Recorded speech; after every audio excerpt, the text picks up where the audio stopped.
চাই আছে N24 আসাম। আজি অসমীয়া শাওণ মাহৰ প্ৰথমটো সোমবাৰ আৰু এই প্ৰথমটো সোমবাৰত এতিয়া ঐতিহাসিক শিৱসাগৰত ভক্তপ্ৰাণ ৰাইজে এতিয়া ভিৰ পৰিলক্ষিত হৈছে। আপোনালোকৰ সমগ্ৰ পৰিৱেশ আমি দেখাব যাম আৰু এই শাওণ মাহতে শ্ৰী শ্ৰী মহাদেৱৰ জন্ম বুলি ভাবি সকলোৱে এই বিশ্বাসত এই সোমবাৰ দিনটো প্ৰথম সোমবাৰৰ দিনটো আজি ভক্ত ৰাইজসকলে অনেক ঠাইৰ পৰা বিভিন্ন ঠাইৰ পৰা আহি ইয়াত উপস্থিত হৈছে। তেখেতৰ আশীষ বিচাৰি তেখেতলোকৰ যি সপোন যি আশা লৈ পেলাই ইয়াত তেওঁ পূজা অৰ্চনাৰ আশীষ বিচাৰি আহিছে। সকলো আপোনালোকক আমি এই ঐতিহাসিক শিৱদৌলৰ পৰিৱেশ আপোনালোকক সমগ্ৰ পৰিৱেশ আপোনালোকক দেখাবলৈ চেষ্টা কৰিম আৰু এয়া হৈছে শিৱসাগৰৰ দৃশ্য আপোনালোকক আমি দেখাবলৈ চেষ্টা কৰিছোঁ। এয়া অগণন ভক্ত ভিৰ এতিয়া ৰাতিপুৱাৰ পৰাই লানি নিচিনাকৈ ভিৰ। তেওঁলোকৰ যি মনৰ আশা মনৰ যি তেওঁলোকে বান্ধি ৰাখিছে এই শাওণ মাহতে প্ৰথমটো সোমবাৰত তেওঁলোকে আহি তেওঁলোকৰ মনৰ ভাৱ প্ৰকাশ কৰিছে। শিৱদৌলত শিৱ বাবাৰ ওচৰত তেওঁলোকে আশীষ বিচাৰি বেলপাত গাখীৰ পানী আদিকে ধৰি তেওঁলোকে ধূপ চাকি জ্বলাই তেওঁলোকৰ আশা তেওঁলোকৰ ইয়াত ক'বলৈ আহিছে। তেওঁলোকৰ যি আৰু আমাৰ মাজত উপস্থিত আছে অগণন ভক্ত।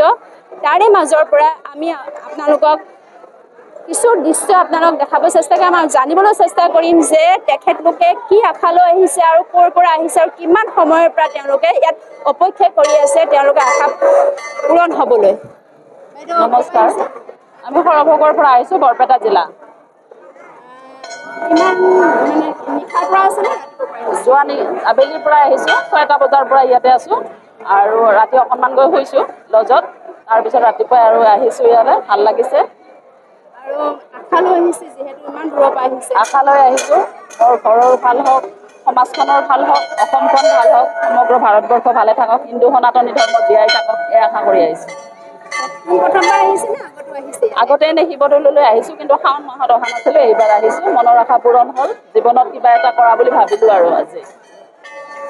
হয়, তেওঁ কৈছে যে তেওঁ বহুত দূৰ দূৰণিৰ পৰা আহিছে, বৰপেটাৰ জিলাৰ পৰা আহিছে। তেখেতৰ মনৰ আশা যি আছে সেই মনৰ আশা পূৰণ হ'বলৈ আজি এই শাওণ মাহৰ সোমবাৰ দিনটো তেওঁ উপস্থিত হৈ এই চাকি ধূপ লৈ পেলাই তেওঁ অপেক্ষা কৰি আছে। যিহেতু বতৰৰ যি দীঘা পথালি দিছে, যিটো বৰষুণ আহিছে তেওঁ সেইটো কাৰণে বাহিৰত এতিয়ালৈকে তেওঁ চাকি জ্বলাব পৰা নাই। সেইটো কাৰণে এই শিৱদৌলৰ ভিতৰত তেওঁ অপেক্ষা কৰি আছে যিহেতু বৰষুণ এৰাব আৰু আমি বাহিৰত চাকি নিজ মনৰ ইচ্ছাই যি সপোন তেওঁলোকে লৈ আহিছে সপোন তেওঁ পূৰাবলৈ চেষ্টা কৰিব। আৰু আমাৰ মাজত এতিয়া বহু সংখ্যক ভক্ত ৰাইজ আছে, আমি তেখেতলোকৰ পৰাও জানিবলৈ চেষ্টা কৰিম।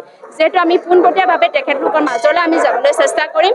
এয়া হৈছে শিৱদৌলৰ ভিতৰৰ দৃশ্য। হয়, আপোনালোকে দেখিছে এই হৈছে শিৱসাগৰৰ ভিতৰৰ দৃশ্য আৰু আমি জানিব চেষ্টা কৰিম। আৰু এজন আমাৰ ভক্ত আছে, সেই ভক্তক আমি তেখেতলোকৰ পৰা আমি জানিব চাম কি সপোন তেওঁলোকৰ, কি সপোন তেওঁলোকে কি আশা লৈ আহিছে। মানে যিখিনি মোৰ ঘৰ তালুকা হেঞ্চোৱা হয়, যিখিনি প্ৰতি সোমবাৰে আহিয়ে থাকোঁ, যিখিনি কৰিবলগীয়া আছে কওঁ, তেওঁক দৰ্শন কৰোঁ।